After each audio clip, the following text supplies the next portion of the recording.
ndabaza ni icigisho ni ijambo riri mu Balewi igice 18 ku murongo wa 1 n'uwa 2.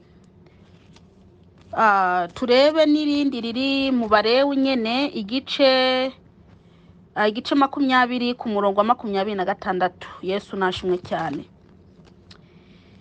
Muribuka amagambo mperutse kwigisha ejo bundi, ari amagambo ntago ararangira, ndayakomerezaho. Haleluya, ndayakomerezaho rwose. Kandi mwibuke amasengesho dufite uyu munsi nayo kubwira Imana isambure yongeye twubake, isambure ibiri muri mwebwe bitanezereza Imana, ibyo Imana itubatse byose Imana ibishire hasi hanyuma yubake ibyayo. Yesu nashimwe. Kandi umuntu ari buyajemwo ari seriye atari mwarafinata by'ukuri arabona impinduka mu mibereho yo mu mwuka. Yesu nashimwe cyane. Reka dusenge Imana kugira ngo twibandanize. Data urera urisumba byose, ndagushimiye kubw'uyu munsi waduhaye kugira ngo tuze imbere yawe. Mana waremye ijuru n'isi, icyubahiro ni icyawe. Ndasengeye uyu mupapa n'uyu mumama n'uyu musore n'uyu mukobwa, Mwami Yesu, bano baje imbere yawe, ndakwinginze uwera wabera ubagenezweho imbaraga zo kurangiza amasengesho. Kandi Mwami Yesu, ndakwinginze ivyo bari mwora gusaba Mwami baze babibone mu izina rya Yesu Kristo Mnazareti. Turi mu gihe cya nyuma, turi mu minsi ya nyuma. Mana ndakwinginze Mwami Yesu uvomerere ubwoko bwawe, vomera imitima yabo. Mana abadendebukiwe ndakwinginze Yesu Kristo bagire neza. Mana waremye ijuru n'isi, abacitse intege ndakwinginze uwera wabera ubagire neza. Data baje imbere yawe, baje kuvoma Yesu, baje kuvoma Yesu Kristo, baje kuvoma, baje imbere yawe. Ndakwinginze ubagire neza Mana, imitima yabo Mwami ntive imbere yabo itaronse ibyo baje kurondera mu izina rya Yesu. Mana waremye ijuru n'isi, Mwami bagire neza, ongera Mwami ubaha imbaraga mu izina rya Yesu. Mana waremye ijuru n'isi, abarimwo babaronswe n'abadayimoni, Mana ndakwinginze ubagarura ibyo abadayimoni batwaye mu izina rya Yesu Kristo Mnazareti. Data twese uri mu ijuru, Satani arimwe arahiga bera bawe, ariko ndakwinginze Mwami Yesu uburinzi bwawe bukomeye ube kuri bo mu izina rya Yesu. Data twese uri mu ijuru, Mana ndakwinginze ukora imirimo yawe, ukora imirimo yawe mitima y'abantu. Haleluya, haleluya Yesu, kora imirimo yawe mitima y'abantu.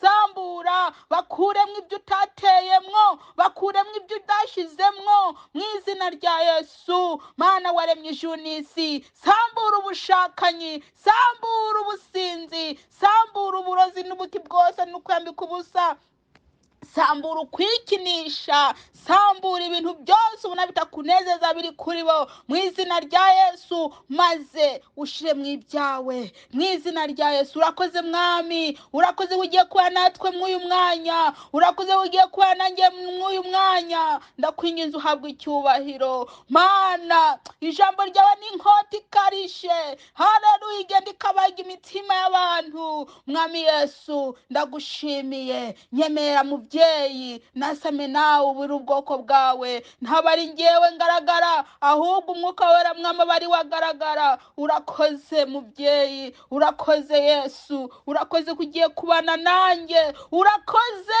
kugiye kuganira n'ubwoko bwawe unyuze muri nge. Ndagushimiye, uri isumba byose, uri nyakubahwa, icyubahiro ni icyawe. Nyemerera Mwami, nyemerera Mwami, nyemerera. Urakoze Yesu, urakoze kugiye kundinda, urakoze kugiye kubana nanjye mw'uyu mwanya mu izina ryawe Yesu Kristo Mnazareti. Amen. Haleluya. Yesu nabongereza imbaraga. Amasengesho buri muntu by'ukuri nabe seriye ari mu masengesho, areke gufitinatisha amasengesho. Buriya iyo itangazo rije ahangaha buri Imana ibishaka ko muja mu masengesho kugira ngo biriya mwambuwe n'umudayimoni, biriya mwatswe na satani, biriya mwibwe, Imana ibibagarurire. Musenze mubwire Imana ibyo mwabuze, ibyo satani yabibye byose, Imana ibibagarurire mu izina rya Yesu. Ibyo satani yakwibye wa mukobwa urabizi, ibyo satani yakwibye wa mupapa urabizi, ibyo satani yakwibye wa mumama urabizi, ibyo satani yakwibye wa musore urabizi, uko wiyumva mu buryo bw'umwuka w'ubwa urabizi, uko wari uri mu minsi ishize urabyibuka, n'uko uri ubu ngubu urabyibuka. Urabizi mwene data muranyumviriza, icyo satani yakwibye ukwiye kukibohoza mu izina rya Yesu. Ibyo satani yabibye muri wowe, Imana ibikuremo ibisambure, niyamara kubisambura ishiremo ibyayo mu izina rya Yesu. Musenge mubwira Imana ibyo mufite ndani, Imana ibisambure, ibyo Yesu atateye muri mwebwe, Imana ibisambure. Kandi musenga amasengesho muri seriye mudafite inata. Bene data, kino gihe nta gico gufite inata, Yesu araje. Dusome ijambo ry'Imana. Abalewi igice 18 ku murongo wa mbere n'uwa kabiri. Tuje tujabuka tugende Abalewi igice 20 ku murongo wa 26. Yesu nashimwe cyane. Dusome. Uhoraho abarira Mose ati, barira Abisirayeli uti, niwe Uhoraho Imana yanyu. Haleluya. Yesu nashimwe cyane. Uhoraho abarira Mose ati, barira Abisirayeli uti, niwe Uhoraho Imana yanyu. Amen.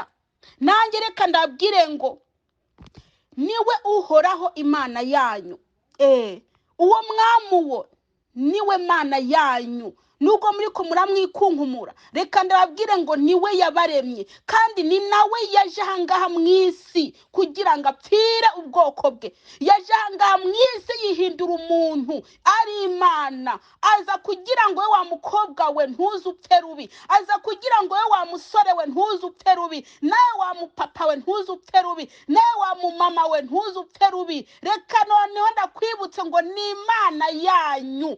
Iyo ngiye kubapfira ni Imana yanyu, yo yabaremye, yakubumbiye mu nda ya nyoko, ukamara amezi 9 ukavuka. Yego, iyo ngiyo ni Imana yanyu, ni Imana yanyu. Iriya yabakujije mumaze kuvuka mukaba mungana uko. Ni haleluya, ni Imana yanyu, ni Isumba byose. Haleluya, ni Imana yanyu. Ntabwo mwari mukwiye kuyivaho, ntabwo mwari mukwiye gukora ibintu bitayinezereza, mwari mukwiye gukora ibintu binezereza Imana. Haleluya, mwari mukwiye kwitandukanya n'abanyamahanga. Haleluya, haleluya, kuko Imana ko yagushize mwisi nuko yari ibikunze. Haleluya, byarayinejeje ugushira ahangaha mwisi, kuba yakuzanya aha mwisi ntago ari kugira ngo wewe ngo yiteshe umutwe, ngo wewe ngo ukore ibintu wishakiye. Oya. Haleluya. Imana yo mwije yakuzanye ahangaha mwisi kugira ngo wewe uyinezereze. Ntago yakuzanye mwisi ngo wirukire mu busambanyi, ntiyakuzanye mwisi ngo wirukire mu ubusinzi bwarakwishe, ntiyakuzanye mwisi ngo wikinishe, ntiyakuzanye mwisi ngo ube umujura, ntago yakuzanye mwisi ngo wambare uko ushatse. Yakuzanye mwisi kubera ko ibikunze, kugira ngo wewe uri muranyumviriza. Haleluya, kugira ngo wewe uri muranyumviriza, amena, uyinezereze. Yesu nashimwe cyane. Yesu nashimwe cyane. Reka dusome Abalewi nkuko nababwiye igice 20 ku murongo wa 26. Havuga ngo iki? Havuga ngo, kandi muze mumbere abera, kuko jewe Uhoraho nduwera, kandi nabatandukanije n'ayandi mahanga ngo mube abanje. Haleluya. Reka nsubiremwo. Kandi muze mumbere abera kuko jewe uhoraho nduwera, kandi nabatandukanije n'ayandi mahanga ngo mube abanje. Haleluya. Ngo muze mumubere abera ngo kuko nawe niki, kuko nawe ntuwera. Mureke kwifatanya n'iby'iki gihe, mureke gusa nk'uko isisa, ahubwo ni mumubere iki, ni mubere Imana abera nk'uko nawe ari, cyangwa se nk'uko nayo ari uwera. Haleluya. Yabatandukanije n'abanyamahanga kugira ngo mumunezereze. Yamara Imana imaze kubarema ikabashikana ngaha mw'isi, mwaciye mukora ibintu isi ikunda. Hanyuma Imana iramanuka haleluya, iza yigiza umuntu kugira ngo wewe igutandukanye mw'abo banyamahanga urimwo, yego, kugira ngo ntuzupfe rubi, kugira ngo ubu wera nk'uko nayo yera. Ariko mwebwe muriko muranga kwitandukanya n'abanyamahanga, ahubwo mwanezerejwe n'ibyo abanyamahanga barimwo barakora. Abanyamahanga barimwo barabakurura bavana mu gakiza bajana, hagukura abanyamahanga mubajana muri Kristo Yesu. Bene data, mukwiye kubabera nk'uko na Yesu Kristo ari uwera. Haleluya. Mukwiye kuba abera nk'uko na Yesu Kristo ari uwera. Bene data, mwarangajwe n'isi, abandi bari kubasubira mu byakubera abagenzi bafite. Abana afite abagenzi babi, ngo umugenzi wanjye yambaye uko ngo nanjye kanambara uku, ngo pasiteri wanjye asuku ngo nanjye kasuku. Reka ndakubwira, pasiteri wawe nawe arindiriye gucirirwa kwiteka nk'uko nawe ubirindiriye. Mwebwe mwanga gukizwa neza, mukavuga ngo mu rushengero wanga dusengera ngo basuku. Ibyo ntibumva, ibyo ngibyo ntimukabirebe. Wewe kizwa ku gatwe kawe, shaka Imana ku gatwe kawe, kubera ko ijuru ni ry'umuntu ku giti ce. Ijuru ntago ari rukurane, ijuru ntago ari rukurane, oya, ntago ari rukurane. Kizwa ku giti cawe, kizwa ku giti cawe. Mushaka Imana, yego, mushaka Imana bigishoboka kibonwa. Nimwanga kuyishaka ubu ntago muzayibona. Reka ndababwiza ukuri, abanga gushaka Imana kino gihe, hazagera igihe bayishake bayibure. Muriko muraburirwa ubu ngubu mugifite kuka mu mazuru, ariko nikamara kuvamwo kagahera, ntago bizemera ko mwongera gusaba Imana imbabazi ngo bikundi. Ariko muri n'amahirwe kuba muriko muraburirwa ubu ngubu mukiri bazima. Ese bamaze kuva mu mwuka bagapfa batihanye kandi baraburiwe, ujya ngo ntibagowe, bafite amarira. Ese ugira ngo biroroshe? Ese ugira ngo gutabwa mu muriro biroroshe? Birababaza. Uzufate ukuboko kwawe ugucomeke mu mbabura utekerako. Nze ndebe ko uzamaza n'isegonda n'imwe gusa. Oya, byonyine uze ufate amazi ashushe cyane, ukozemwo intuze, ukozemwo ukuboko. Nze ndebe kutazacukuramo. None se niba mutinya amazi mwebwe muriko muritekera, niba mutinya imbabura mwebwe mwicanira, ni kubera iki mudatinya umuriro? Umuriro ukubye ibihetangabo 7.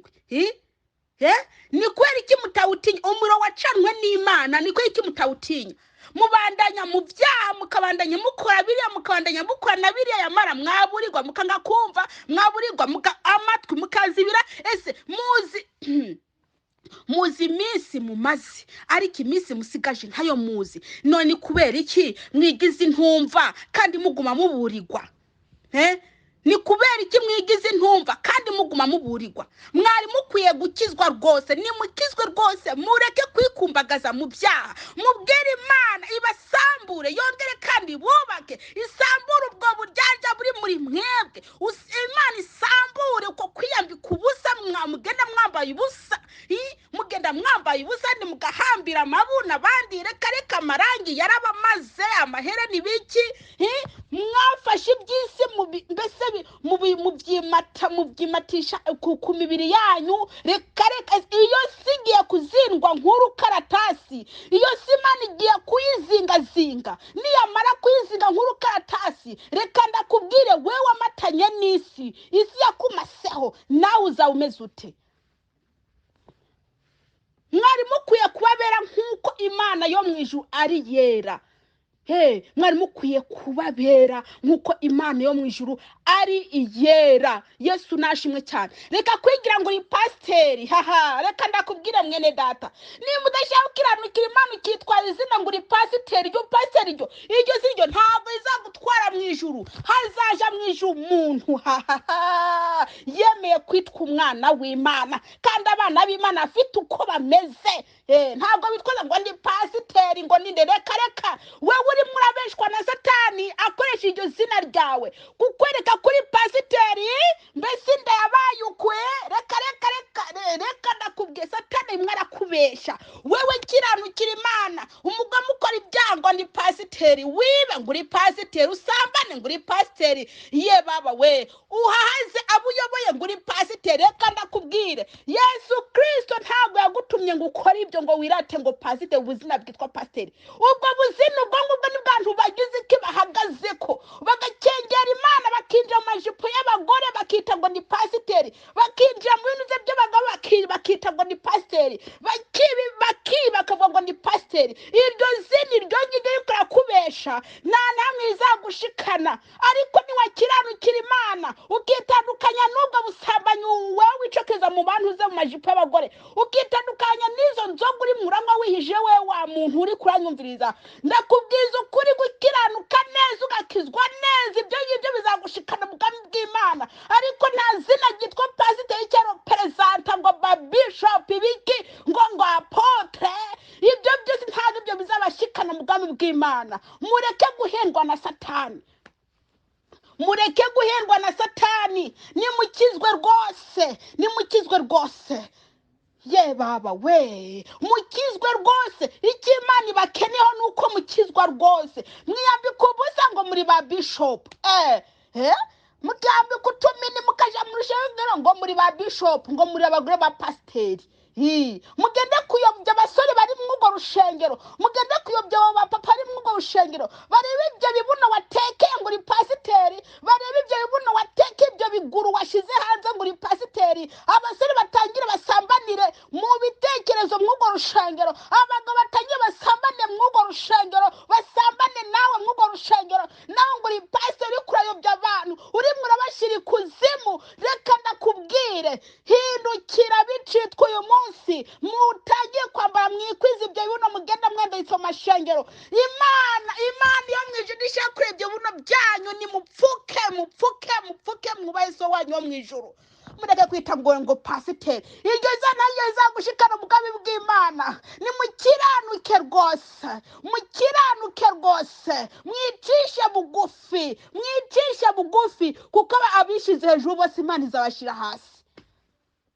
Imana yo mu ijuru nibagire neza, Imana yo mu ijuru nibagire neza. Reba ukuntu mumeze mu mitwe yanyu, musa n'abisi neza, imitwe yanyu yuzuye amarangi, yuzuye ibiki, yuzuye ibyo mwimyeshero byo biteye n'isoni, inzara zanyuze umengo muri abadayimoni. Reka ukuntu mwambara umengo muri utudayimoni twibereye aho ngaho. Abagabo bo biyambara impubu babanye. Reka ndababwiza ukuri, mukwiye kubabera nk'uko Imana ari yera. Umwami Yesu nabagiye neza, mukwiye kuba abera nk'uko Imana yo mu ijuru ari iyera. Tugiye gusenga Imana, niwe uri kurabwirwa, reka kwica amatwi. wa mukobwa ni uri kuraburirwa, wa musore we ni uri kuraburirwa, wa mumama we ni uri kuraburirwa, wa mupapa we ni uri kuraburirwa. Reka kwica amatwi, ni uri kurabwirwa. Uzi iminsi umaze, iyo usigaje ntayuzi. Wari ukwiye guhinduka bicitwa uyu munsi, wari ukwiye guhinduka. Reka gukomantaza umutima wawe, kubera ko nyuma y'ubuzima hari ubundi buzima. Niwapfa upfiriye mu ibyo urimwo, uzagenda kubabazwa, uzaja kubabazwa. Uko n'ukuri, ubupfa apfiriye mu byaha agenda kubabazwa, nta munezero abona. Nta munezero abona, kuko ntawe yakoreye. Ntashobora kubona umunezero kandi atarawukoreye.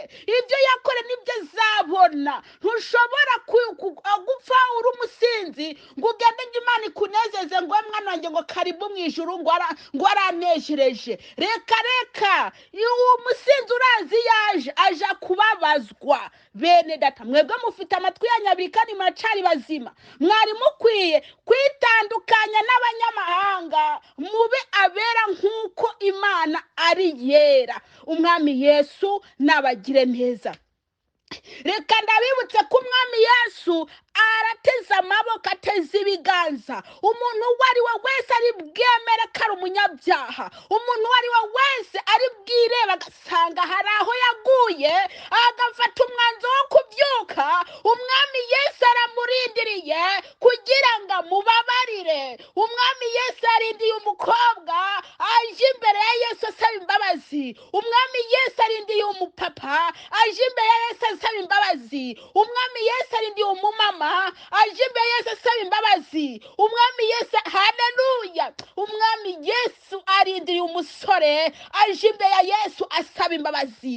Ndababwiza ukuri, ntabwo Yesu ari bubirukane mujye muzanye imitwaro yanyu muje kuyitura imbere ya Yesu. Yesu Kristo yayifata ibakure ko abababarire, abakure mu gitabo cyo kurimbuka, abandike mu gitabo cy'ubugingo. Rero mwene data, wewe uri ufata umwanzuro, Imana iguha umugisha. Ibyo uri murabizi, ibyo uri murakora bizi, amagambo uvuga urayazi. Rero nuyikontorore, niwe sanga bitanezeza Imana, uje ku musaraba usange Yesu. Yesu umusaba imbabazi, mukwiye kubabera nk'uko n'Imana nayo ari yera. Tugiye gusenga Imana. Uwera Mana, ndagushimiye kubw'imesaje y'imbaraga. Ndakwinginze abantu bose bari buyumvirize Mana, ubahe umugisha kandi ubahe guhinduka rwose.